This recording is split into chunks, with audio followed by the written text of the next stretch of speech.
Hey leaders, what happens when a school intentionally disrupts traditional grade level teams to ensure every student is truly on the radar? Today, we're engaging with a school in the Calgary Board of Education to discuss how shifting from discussing students to defining key issues can transform the impact of your collaborative team meetings and so much more in relation to your collaborative response efforts. Welcome to another episode of Leading Collaborative Response. I'm Kurtis Hewson, lead learner and co-founder of Jigsaw Learning. And I'm Lorna Hewson. Today, we are thrilled to be joined by two leaders from the Calgary Board of Education who are doing incredible work at Woodlands Schools. First, we have Tamra Wilcox, a principal now in her sixth year of leadership. Tamra brings a wealth of perspective from a system role in research and strategy, as well as K-12 teaching experience across two provinces in both regular and specialized programs. Joining Tamra is Sandra Patton, System Assistant Principal for Early Learning. Sandra's work is dedicated to supporting teachers of our youngest learners, focusing on the pedagogy of play, curriculum implementation, and enhanced professional supports. In this episode, we're diving into how Woodland School is curating their continuums, disrupting grade teams for better alignment, and shifting the conversation from complaints to clear, actionable tier 1 and 2 key issues. So, Tamra, Sandra, so great to have you on today. Thank you so much for having us. We're so excited to be here. Yeah, thank you for Awesome. having us. Fantastic. Well, before we jump into learning a little bit more about you and about Woodland School and the work that you've done, we've tried with our audience to offer a first minute freebie, something that they could take away from the first minute of the conversation that would impact their collaborative response efforts. So I'll turn it to you. What is something that you could share with our listeners that could be an immediate takeaway to support their collaborative response work? Sure. A quick one from us would be the value of projecting the notes. So if the record keeper has the notes projected up on the smart board, I didn't really necessarily invest in the value of that as a takeaway when I first heard about it. But after doing it, I can see it really transformed the engagement of the group.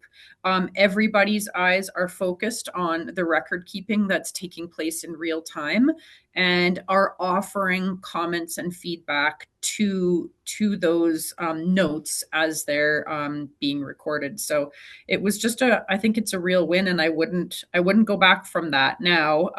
When you get people looking at their screens, you just don't know what the level of engagement is, and teachers are all multitaskers, so we're trying to do lots of things at the same time, but that has been a real win. That's awesome. Tamra, I can't tell you how many times that's a suggestion that we make when we give feedback because just like you mentioned, you sometimes think it's not really a big deal to have it projected or not. Like it's really the recorder that needs to see everything and the rest of it doesn't matter. But it does seriously change the engagement of people around the table when they can see that projected ahead of them. And especially in that brainstorming piece, because we get to watch as those ideas are being recorded, and it spurs on a lot of new ideas in that. So I would love for you to share a little bit about Woodland School, where you're located, the population, and then I'd love to turn to Sandra's involvement in the work and within the school as well. Yeah, Sandra's going to share a bit more with you about Woodlands School. Awesome. She's great at that. So Woodlands School, within the Calgary Board of Ed context, it's a relatively small sized elementary school.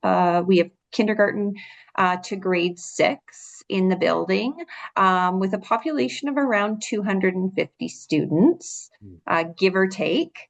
It's a very diverse population, and this year saw an introduction of a specialized class within the community at Woodlands School.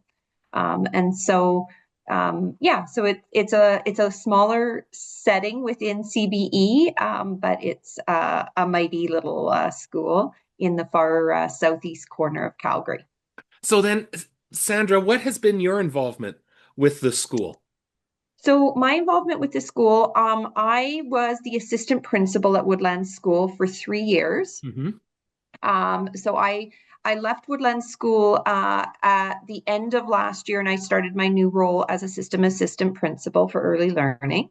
But prior to that, I was at Woodlands for 3 years, and so I was able to be part of bringing and onboarding the collaborative response model to the building alongside Tamra. In particular, in the last year, I was at Woodlands. Yeah. Awesome. So, I know I've had a chance to be in the school, and yeah, it was powerful the day that I had spent there watching some meetings, and then how you had really explicitly shown these are our different layers, and today we're working on this piece. A little bit later in the morning, we'll work on this piece. So, I'd love for us to go back to your initial implementation. What were some of the foundational pieces you felt were well established and lent itself well to introducing the collaborative response work? And then what have been some specific practices that you had to intentionally shift as your collaborative response work evolved?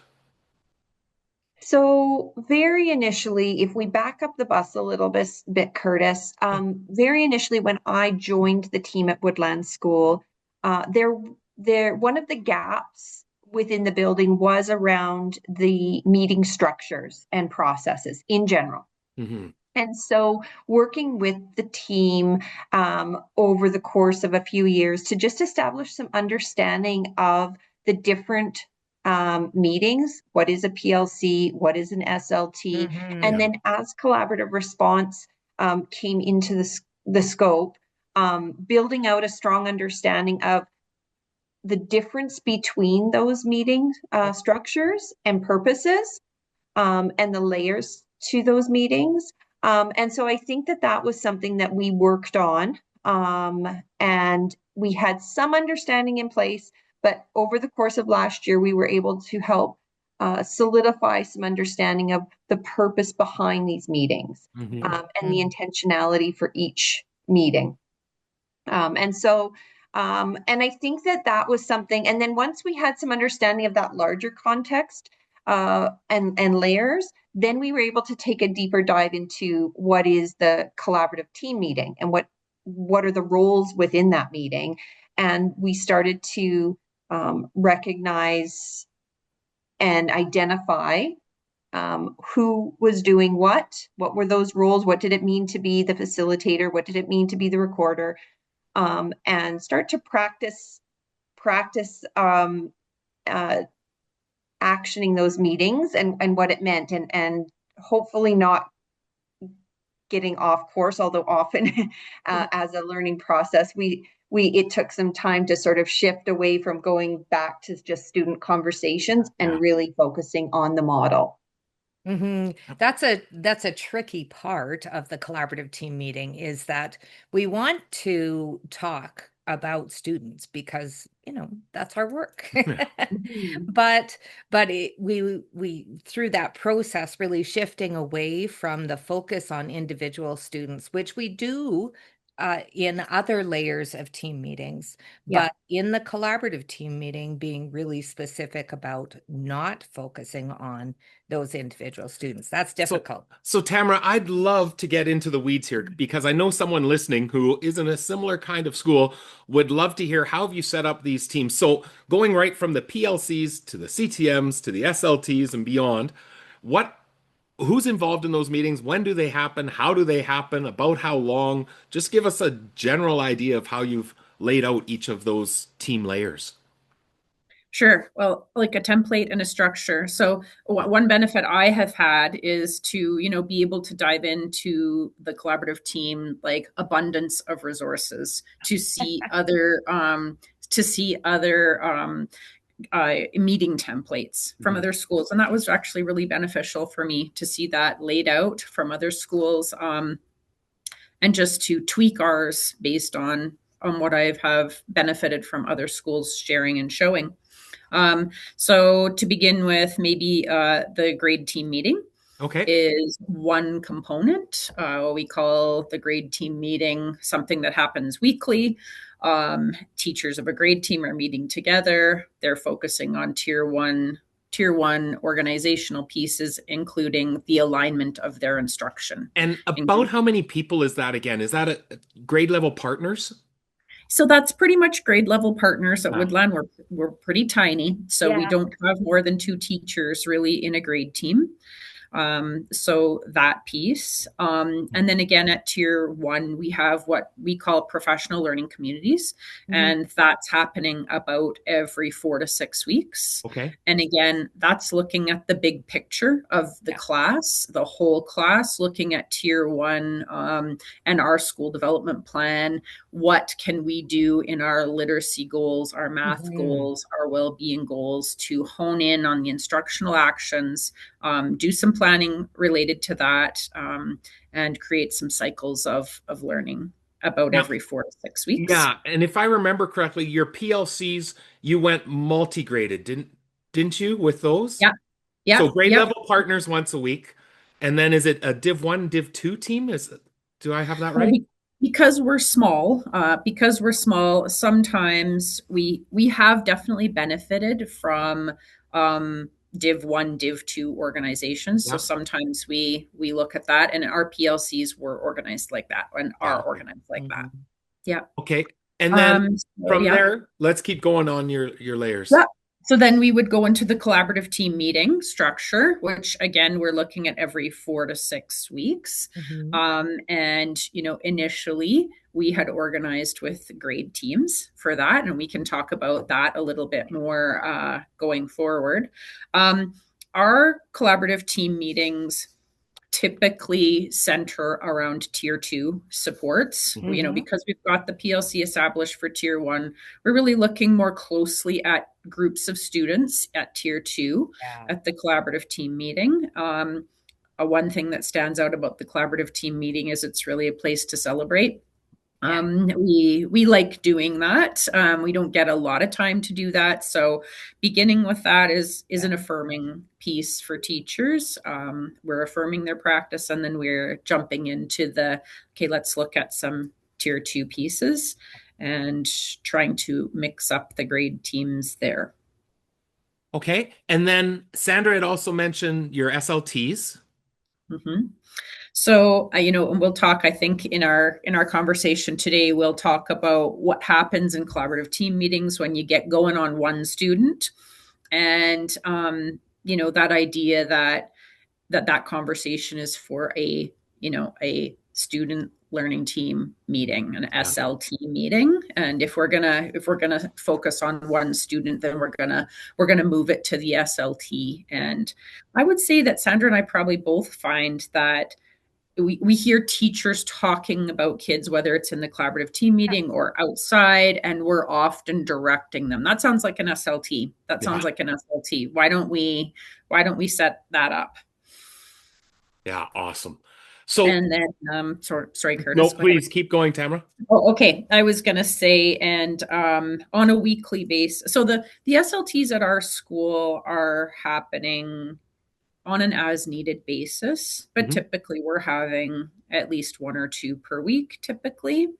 And then because once again, we're a small school, we don't have a dedicated resource teacher. We don't have too many other folks that are out of classroom that we're pulling for that school support team meeting. So that is a critical meeting that happens every week, typically involving the admin team and anybody else we need to pull into that. But that's just our student services overview meeting, where we're just making sure that we're covering all the bases, as far as it's a good opportunity in that meeting to look at what the needs are in classes, in divisions, on an individual basis, and then it kind of illuminates some ideas for professional learning and stuff like that in that meeting. Yeah. So Tamra, that you called that your student services overview meeting, and that's yeah.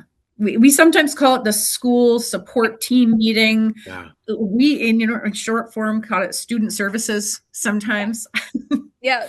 Whatever works. And I assume that's also a space where it's also a chance to say, all right, these 2 kids, they're we need to move to an SLT for them and bring their Yeah. teachers into the conversation in a Yes. subsequent For conversation. sure. Yeah. If we're finding if we're finding that we're doing a lot of the considerations and stuff for a particular student, then we know, then yeah, that belongs in an SLT with the teacher. And we need to go back to that particular meeting layer. Okay, I would love to come back. And before I do, Sandra, is there anything to add to what Tamra said or expand upon? No, I think that the growth at Woodlands around again just understanding the purpose of those different layers it has been huge, and we've been able to really support students specifically and universally because of the building of that understanding and that Yeah, framework. that's exactly where I was going with my next Yeah. statement here too, because I, I I love that idea of had to go slow, unpack it, make sure people really understood purpose. And I can remember the morning I was there of being able to show the big overview chart and say, all right, now we're going to move into a collaborative team meeting. Remember, its purpose is this. Afterwards, we'll move into our PLCs. Remember, it's this layer. And really having to explain that explicitly was so important. Yeah, absolutely. Yeah. And revisiting it every time to sort of just reinforce that understanding. Yeah, so I think one of the things that sometimes happens in schools is that we have that, we've got our PLCs or our grade level planning, then we have our collaborative team meeting. And once those are nice, solidly in place, we often see schools that move into that from those two teams, they move directly into an SLT. And I appreciate that you have a conversation that's going on with your admin team on a regular basis Yeah. before you take that next step to a formal SLT where they're completing a referral form in order to meet the needs of students, because there's so many things in that kind of an in-between piece. It's kind of synonymous with the SLT, but yet being able to really think about how are we supporting school-wide as a school team and really understanding what's happening across the school before we maybe move into that formal process of the SLT. So I think that's really an important piece. So, Mhm. Tamara, you mentioned that we'd come back to something, and in our form that we have you fill out with some possible things that we're going to be chatting about, you mentioned the idea of disrupting grade teams to Yeah. better support students. I'd love for you to explain the why and the how you behind that decision and its impact that it's had on the collaboration of your staff team. We'll be right back to continue this episode. Do the people in your organization function as a group or a team? We used to use these words interchangeably, but discovered there's a significant difference when we operate as a group versus when we operate as a team. So, what's the difference? Access the Are We a Group or a Team activity to engage your staff in understanding if they are functioning as a group or team, part of our Collaborative Leaders Toolkit series. In this workshop guide, you'll clearly define the impact of working as a team and the conditions necessary to establish those effective teams. This workshop guide is yours for only $9, and you'll receive everything you need to lead your staff, including workshop slides, participant handout, step-by-step instructions for leading this activity, as well as suggestions for next steps and possible extension suggestions. Go to bit.ly/J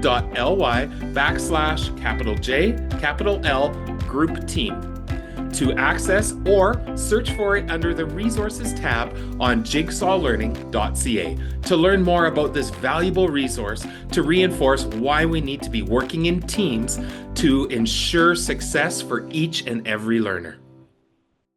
And now back to our conversation. Sure. We've talked about Woodlands being a kind of on the smaller end of schools. And so that a natural division is by a grade team. So, especially when you're beginning to establish something new, the familiarity of the grade team is comfortable to people. Sandra and I found that we were often trying to sort of reduce barriers to entry when introducing the collaborative team meeting. So grade team format felt comfortable to people and less risky, I guess. So coming in to begin the collaborative team meeting in grade teams, organizing in grade teams. Which were already existing in some PLC work even previous. Correct. Yeah. Correct. Very familiar, very comfortable. So yeah, number one, we did this in part of our recognition of the overall landscape of the school, that we did need to reduce as many barriers as we could to make this to get the buy-in for this particular experience. So we did organize by grade teams. Right away, I think we found that they were very small. Like they're very small and very familiar. Quickly becomes a conversation about kids that we're very familiar about. We drift around, we land on one student, and then we really want to go and talk about them at length. And so that we recognize that some disruption there would be beneficial. Yeah. Number one, we weren't going to leverage the expertise of the building in that small of a group.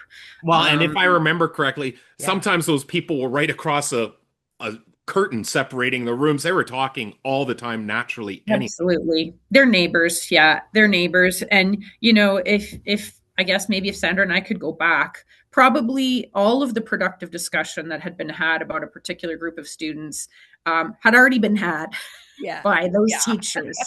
They probably already said all they want to say about those students. So by bringing them back sort of in a formalized meeting, I think we quickly realized we could probably leverage expertise better if we broadened the group. Like the group size felt like it needed more voices and it needed more expertise and different expertise. And even now, so that shift was moving from grade teams to mixed grades, even just moving to divisions in a smaller group like us helped. It brought more voices into the picture.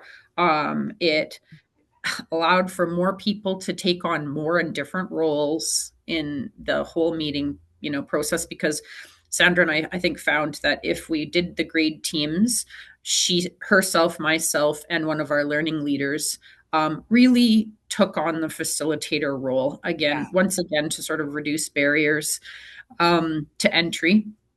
We also maybe took on the recorder role and opening it up to the grade teams allowed for more division of these important roles, allowed us to have more voices, and just sort of removed that devolving into talking about one student, allowed us to really better establish themes and, just improve the overall process.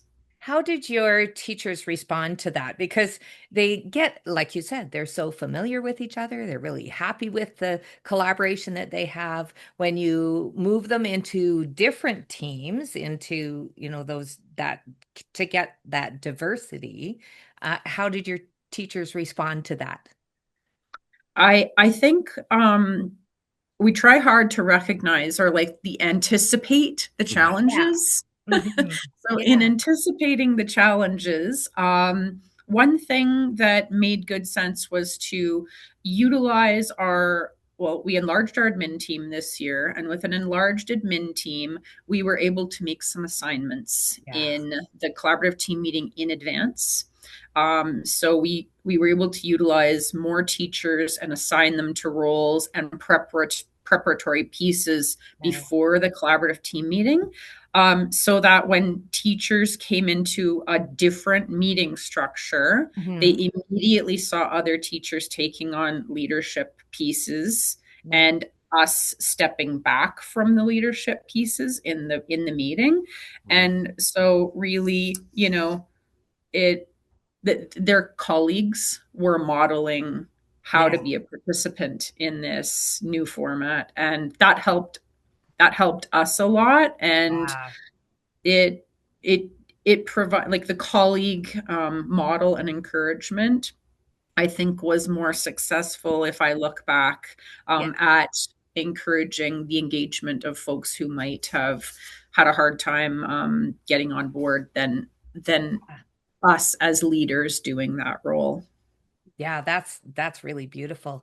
We were talking before that one of the hardest shifts for teams in collaborative team meetings is moving away from talking about students and toward defining those key issues.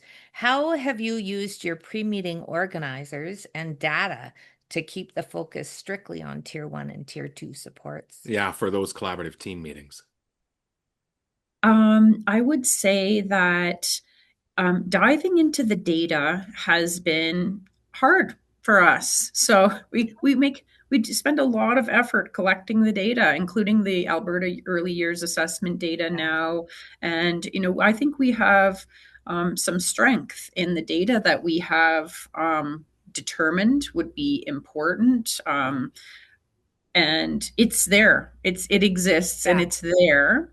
Again, if Sandra and I were looking at establishing collaborative team meetings in the building, we were always thinking about barriers to participation. And so we initially asked teachers to come prepared to look at the data. Just come prepared to look at the data, and Yeah. we'll spend a portion of the beginning of the meeting establishing the key themes, Nice. because we felt more comfortable that we would do that together, because I think we wanted a bit of a say in what the key themes would be Yeah. Yeah. Established, and we wanted to know and guide people in the looking at the data. Mm-hmm. I think if I'm looking at us now, like in this year, we're still needing a fair bit of direction and guidance in looking at the data. I mean, even something like the Alberta Early Years data illuminates quite simply some very key themes Yeah. for literacy, let's say. Like whether or not a group of students is just struggling with sight words, or a group of Yeah. students is struggling with understanding the sounds that are in words. These are quite like pieces of data that quite easily illuminate some Yeah. actions that could be taken. I Mm-hmm. think we're doing a great job at collecting the data, but going back and mining it for the key theme is still something that needs a little bit of guidance and direction. And we're finding that it helps us still to begin the meetings by opening the data together. Yeah. Let's see if Sandra has any comments to add to that one. No, it is something that even at a system level I'm hearing. And so, it's not uncommon, that there needs to be a continued level of support in understanding and taking those deep dives into the data, and working towards a place where teachers can come to the collaborative meeting with some key themes already identified. Mhm. And I think that just again takes some time and practice in doing that. Yeah, I, and it takes the pressure off too of people needing to do that independently, and for them to know that they're going to come to the meeting and we're going to look at the data together in order to determine those key issues. And like you said, you got a chance to be able to kind of formulate that as well, because you Mhm. you have that bigger picture. But really digging into the data takes a while for to get used to, but so informative. well, I think this is also key where we have now the meeting structures in place. Now let's layer in the Hmm. next enhancement, which is let's start using it to look at data, to Yeah. start identifying, like you said, Tamra, what are those key themes that are coming up that could impact many students?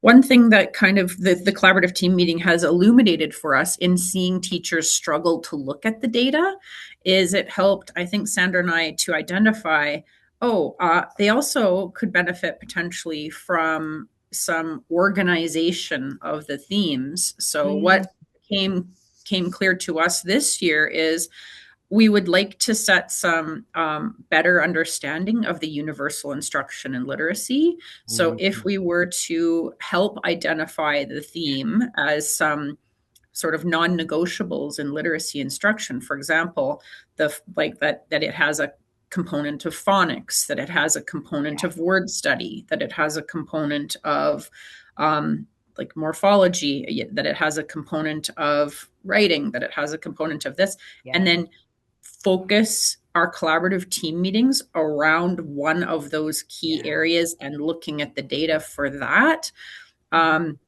Sandra and I left last year, I think, after working through the collaborative team meeting process, understanding that the teachers would benefit from improved clarity and resources on their overall literacy block instruction. Yeah. Well, and you're leading naturally to where wanted to go next is getting that continuum of supports really clearly understood. And you're talking about getting crystal clear on our tier 1 universal practices. So, sorry. Go ahead. I was just going to say, so you also mentioned then that within your collaborative team meetings, you've started now this continuum curator role as well. What has that looked like, and how has that continuum within the school look like in its development and utilization? We'll be right back to continue this episode.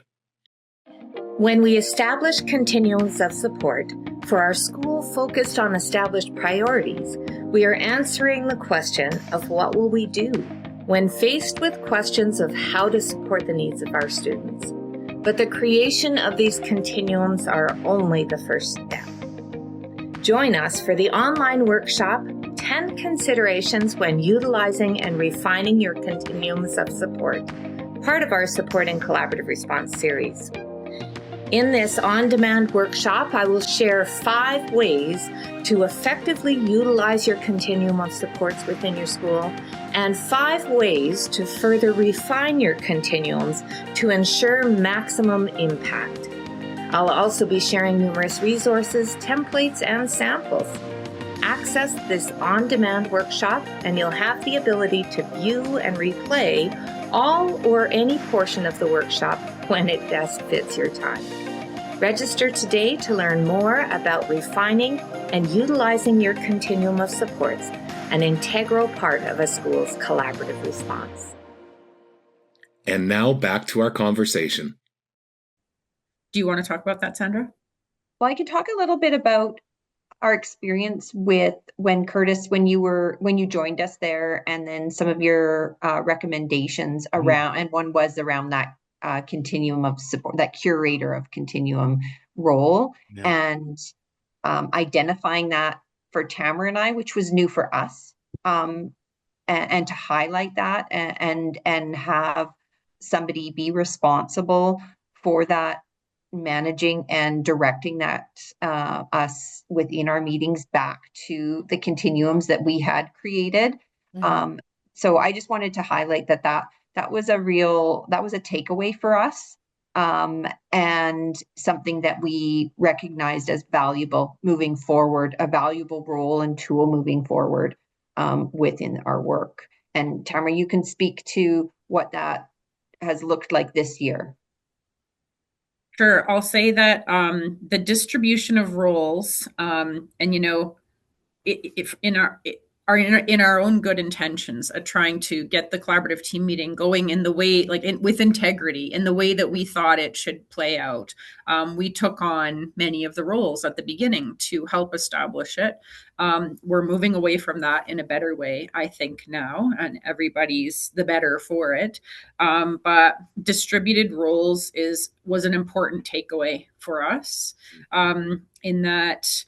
And then, in our meeting agenda, we had a link to continuums. One is the CBE continuum, Mm-hmm. and then the other one is the Woodlands School continuum. Mm-hmm. The continuum for us has been evolving. It's been under construction for the past few years. And what kind of has changed in that continuum is that I think it's become a more important reference point for teachers, in that we've included in the continuum key resources for literacy, mathematics, and well-being, from both the provincial level, our system level at the CBE, and then the school-based level. Yeah. So folks have like a link-based access to those key things, and they have those in a visual format to keep in front of their mind. Oh, this is my continuum of my resources. Yeah. And then Sandra did a good job of helping us understand a format for the continuum, in that it helps to look at it in the organization of the learning environment and instructional actions. So that was an important shift in our continuum, is that it wasn't just like a list of bulleted things, but it was sort of a collated list, in that list one was the learning environment.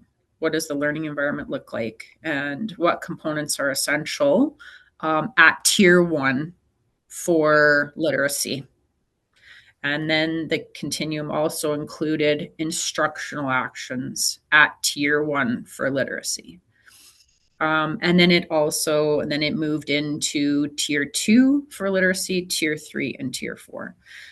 Because there was some fundamental changes to the learning environment for some kids who are requiring tier three or tier two and three supports, and some key actions that needed to look very different for kids. So we organized, as our continuum evolved, it became organized like that into resources, and then learning environment, and instructional actions for tier one in literacy, mathematics, and well-being. So collaborative team meeting and accessing it that way has been a helpful pairing with the continuum of supports, in that when we go back and look at what is happening, like when we're generating the ideas in a collaborative team meeting, we're now looking at, okay, well, is this a resource question? Are we resourced effectively to do something to support these students? Yeah. Is our learning environment looking like what we would like it to look like? Do our instructional actions need to change? So now there's a few different ways for people to look at it, instead of just kind of go, oh, well, let's just, kind of brainstorm without those categories in mind. Oh, I like that. And part of the thinking behind the identifying sort of the learning environment heading, the instructional resources and instructional piece really was to help align with other documents such as IPPs, helping to make connections for teachers. So it's not just another add-on, right? They're seeing the through line between the work that's happening within all areas of their work in support of students. So, yeah. Awesome. Well, we have a couple questions we always like to ask for every guest as we come to wrap this up. The first one, and I'll have for either one of you to jump in and finish this statement. As a result of collaborative response at Woodland, we have seen. How would you finish that? Go for it, Tamra. Okay. We have seen continued improvement towards our prioritized goals in literacy, mathematics, and well-being. Beautiful. I think Woodlands had a trajectory of diminishing achievement in those two key areas of literacy and mathematics, and that trajectory has taken a turn. And we see and live and experience students who are progressing according to their programs of instruction. And that I feel like we can have some good confidence in that is happening here. That's amazing. Awesome. It gives me goosebumps. That's So awesome. good. Sandra, how about for you? As a result of collaborative response, we have seen. We have seen. Again, I would just echo what Tamra had shared regarding the student successes. But something else as an add-on would be the strength of our teaching and learning team as a school community. I would celebrate and say that we have seen the teachers and the larger learning community come closer together and share resources and build common understanding in support of the larger group of students across grades and divisions. Oh, awesome. Yeah, that's amazing. So we have one more question, and this one's a little bit tricky, so you might need a moment to think about it, but here we go. In the spirit of if you knew then what you know now, what advice would you give to your past self in relation to this collaborative response work? I think you could maybe hear in some of our previous answers that Sandra and I were we were trying hard to do more than we necessarily needed to do by accepting the distribution and moving it out, having experiencing some changes. We were able to see the collective and individual expertise of the people around us if it was organized just a little differently. So that has helped quite a bit. And I think we've also benefited by having some additional voices that we've made invitations to in our collaborative team meeting, including some credible consultants to come in and step in where we knew that we needed some additional voices of expertise. And the presence of those folks has really been beneficial in elevating the actions that come out of the meetings. Oh, that's awesome. How about for you, Sandra? If you knew then what you know now, what advice would you give your past self? Yeah, I think that we touched on it with a few of the answers to previous questions, but that cautionary note that both Tamara and I, when she references the roles that we were taking on that we maybe didn't have to take on, it was really under the veil of caution moving forward and sort of testing what we could put on, what expectations we might have of others in our building, and we wanted to do that in a gentle way. Yeah. And I think that now that we've lived that, we maybe could have gone in a little bit more, nudging a little bit harder with and not being so cautious. And so, but it's just taken a little bit longer to get to where we are, but I think we're going in the right direction. That's awesome. I also did the exact same thing as I thought I was helping others by taking on those roles. You just invest in the conversation. I'll take on the leadership, and you learn quickly that actually we're going to get further when we distribute this. Well, and you almost rob other people of the opportunity of being able to develop those leadership skills too. Absolutely. And I think that's what Tamra has been able to see and experience this year is the strength of leadership within other colleagues within the building. That's awesome. All right. Well, as we wrap this up, if anyone is listening or viewing and would love to hear more, come join us at the Collaborative Response Retreat happening here at the beginning of May. We're so excited for you to come and share the incredible work that you've been doing at Woodlands School. Thanks so much for having us. All right. Take care, and we will chat again soon.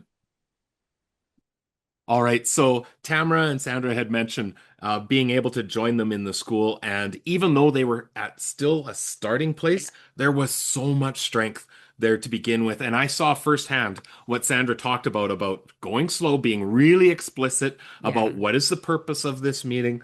I could see that early on. And I think that's so critical. Yeah. when you're engaging in this collaborative response work is understand that, yeah, people have heard this before, but they're going to need to hear it again.